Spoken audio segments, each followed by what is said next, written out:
Hi all and welcome back. Today I wanted to talk about whether you should play Valheim or RuneScape DragonWilds. Since both games are pretty similar, I thought it'd be useful to break them down side by side.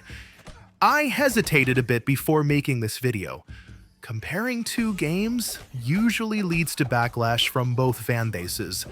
However, since they are not only in the same genre, but also very similar in general, it had to be done.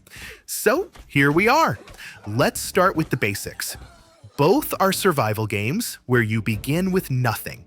You level up by doing things, you fight bosses to unlock progress, and you discover new recipes by finding the right materials. And just to be clear, both games are good. This isn't about promoting one or tearing down the other. First up is pacing. In RuneScape DragonWilds, you'll have a full house, crafting stations, and be chasing new resources within your first 2 hours. It's quick and direct. Valheim is slower and more deliberate. It builds up tension over 2 hours, but that slower pace makes the world feel more immersive, while DragonWilds feels more like a guided game experience. That slower pace in Valheim also connects to its multiplayer design. It supports up to 10 players, compared to DragonWilds 4.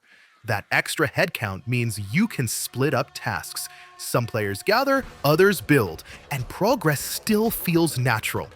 Valheim just feels built around group play from the start, while DragonWilds leans more into solo or duo sessions. To be clear, that doesn't mean you can't play Valheim as a solo player. It just all takes longer.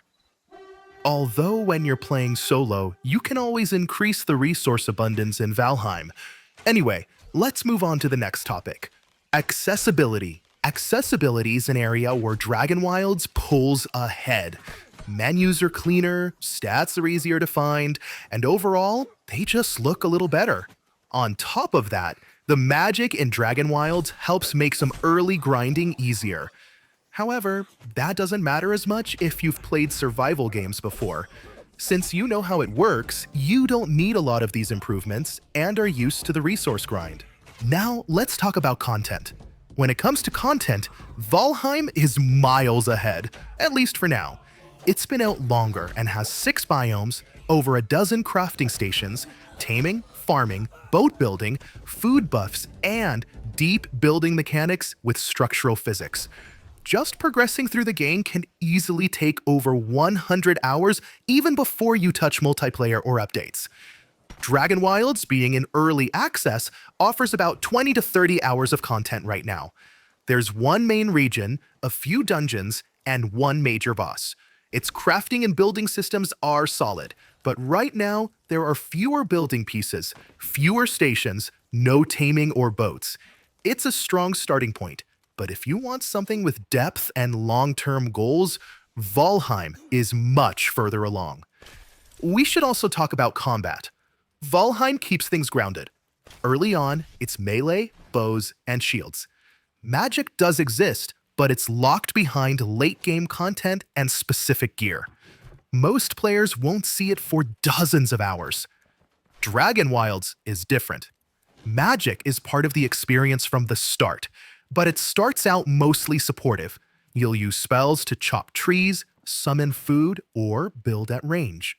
Combat spells unlock a bit later, but overall, magic plays a much bigger role in how you interact with the world. So, while Valheim eventually gives you magic, DragonWilds leans into it much earlier, both thematically and mechanically. That fantasy angle also affects how survival works. Valheim is pretty relaxed. You won't die from hunger or thirst. Food gives you buffs, but you can explore without micromanaging basic needs. DragonWilds sticks to traditional survival. You have hunger and thirst meters that drop fast, so you need to manage food and water regularly. Right now, it's not punishing, but it adds early pressure. That said, even in Valheim, you still need to eat, because those buffs are essential once combat ramps up. Now let's get into building. In DragonWilds, building feels smooth. You can rotate pieces freely, snap them into place, and you get visual cues for structural stability. There is structural integrity, but it's more forgiving and easier to read. Plus, you get magic tools that let you build from a distance, which speeds things up and makes building feel creative. Valheim's building is more about realism.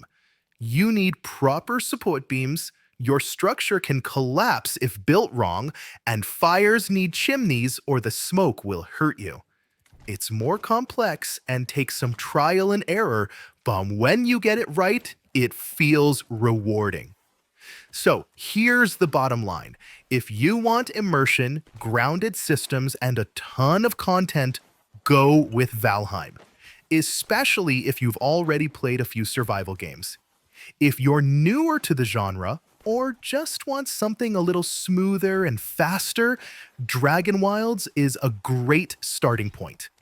Personally, I'd say if you haven't played both, play DragonWilds first. It's fun, light, and is a good game regardless. Then move on to Valheim when you're ready for something deeper. That's it. If the video was helpful, consider liking and subscribing. Thanks for watching, and I'll see you in the next one.